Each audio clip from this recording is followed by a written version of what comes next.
This anime can't come back soon enough. This was a surprisingly tame ending if we look at the second half of this episode, but the first half was basically a nuclear bomb knowing that a minefield could explode at any moment because of Ruthven and what he did to Noe. But this was just a great episode to make you excited for more while still giving you something explosive rather than at the end with this brutal cliffhanger more so at the beginning, so then the remaining of the episode is simply just that typical bonding, but then back and forth. Are Noe and Vanitas gonna kill each other? Are they friends? Like, what's going on? As we pretty much go on the hunt for a creature, as the after the credits scene pretty much just sets up something clearly that's going to cause a ruckus when we probably kick off in episode 13 or season 2 episode 1, however you want to keep track of that, which officially has been confirmed, which is January of next year, which is what everyone assumed was going to happen, but it's nice to have that official confirmation from Bones.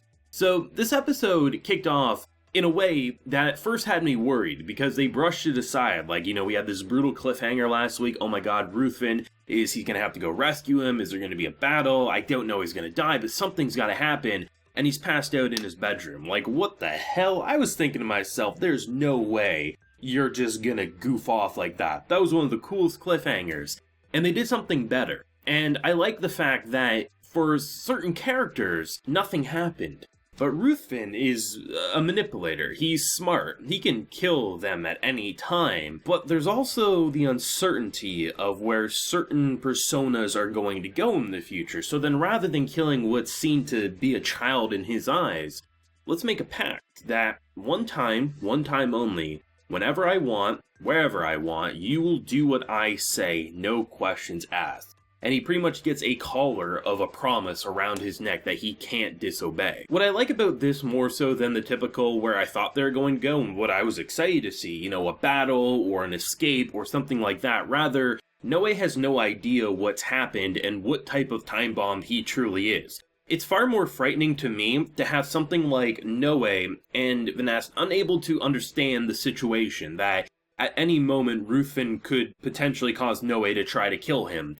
And the fact that it's pretty much for the viewer, it's like knowing when you're gonna die. Everyone knows their life will eventually end, but we don't assume tomorrow is when it's gonna happen because we don't have that forecast, even if tomorrow is actually gonna kill us. But knowing that Noe at any moment might try to because of this pact, it makes these situations going on in the second core all the more frightening. And I think for me personally, for 3 months, the one thing I'm gonna remember about this show the most is that pact, that when we kick into episode 13, I'm going to be worried about what Ruthven will do with that, or if he'll do anything at all. What if we have nothing happen with that for a majority of the anime, and within the matter of minutes before the show's about to conclude, that promise is activated, and someone actually dies? Like, that's a complete possibility, and that's what I love about it. They make you think it's goofy and they ruined it, but they actually did something far more interesting with that narrative, and that's going to be exciting.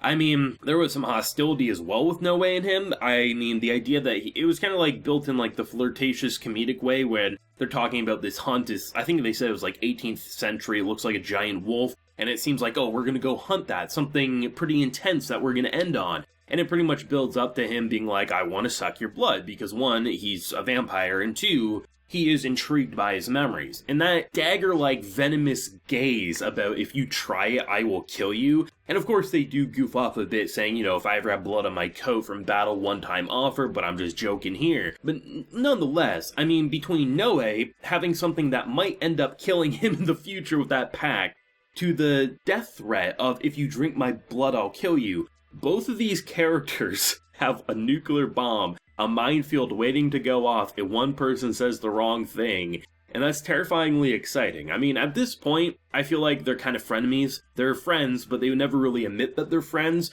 and they'd much rather admit that they hate the other, but they clearly have an emotional connection. But one wrong move for either of them would make it explode, and a battle would take place. And it's going to be interesting to see what type of relationships will brew going forward in the next 12 episodes that we'll have to wait a few months to see. Not that long of a wait, so it's not going to be that brutal. But I will say, this show has definitely made me more excited for the future of the anime. Pretty much episode 6 onwards, I really feel like has built on that momentum more. that it's definitely an acquired taste of a show, but I definitely think it has such a great mixture of mature meets comedic meets, sexy vampireness, all wrapped up into one that you don't get to see a high quality production all that often, especially in the anime world, because vampire anime, they come left and right. Every season there's vampire anime, but really, I would say out of the dozen I've tried in the past year or two, a few have stuck out as being pretty solid, but I would say this one stuck out as being pretty damn great, with the second core probably pushing it into that amazing territory for me. And I loved every episode, like, I am dying for more. I still think, in terms of the production, my favorite thing was two specific points of it.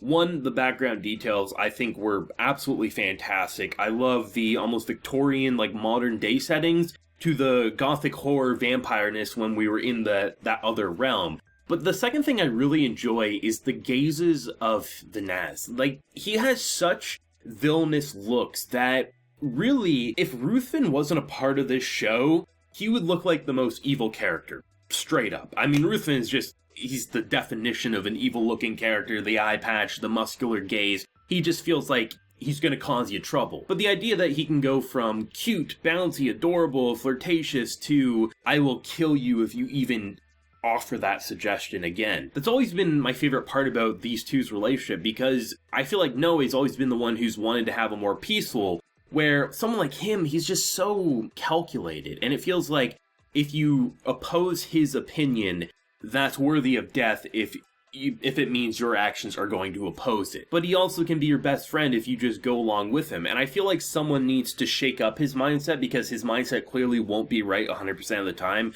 Hell, it probably wasn't right 100% of the time in this show to begin with. But it'll be interesting, because you have characters like Roland, right, who clearly are doing their own thing as well, and are pretty much saying, hey, please don't do this or you'll get killed. And then he ends up threatening them, saying, how many of you do you think I can deal with? Don't screw with me. Roland and Vanitas pretty much are like the same person, two sides of the same coin. And I feel like both sides kind of have their own no way to try to keep the peace, but that peace is just never going to last. Just such great directing, and the eyes and the facial reactions just really sold the performances so much alongside those great voice actors. Now, I have said, and I've hummed and hawed throughout the reviews, do I want to binge the second core? Because this feels like a binge show for me, and I've had a lot of people request that I keep it up, and that's not my deciding factor. Simply put, I've really enjoyed the reviews for the last half of this anime more so than the first half, so we will come back for weekly reviews. I was considering doing like a binge review, like watching 13 through 14 and then doing a video on it afterwards, but honestly, I mean, the support definitely encourages me to continue. But I'm actually having more fun, and I think I'd have more fun with the weekly wait, because I like the cliffhanger, last week's cliffhanger, even what you could argue to be the cliffhanger about that Noe promise. I like that, and that makes enjoyment for anime all the more interesting for me, so we are going to continue with weekly reviews. We'll kick back into this, and it will be an absolute blast, I'm sure. I would love to know everyone's thoughts, whether you were a fan of the source material, how you enjoyed the adaptation, what you're excited to see in the least spoiler-filled way possible. And for anime originals, what did this show do for you? Because it definitely is an acquired taste, and I know it won't be for everyone, but I think it definitely built a pretty good fan base, which I think rightfully so. So let me know what you're feeling down below, leave a like if you enjoyed, and subscribe if you're new around here. So until next time, everyone, please take care and have a good one.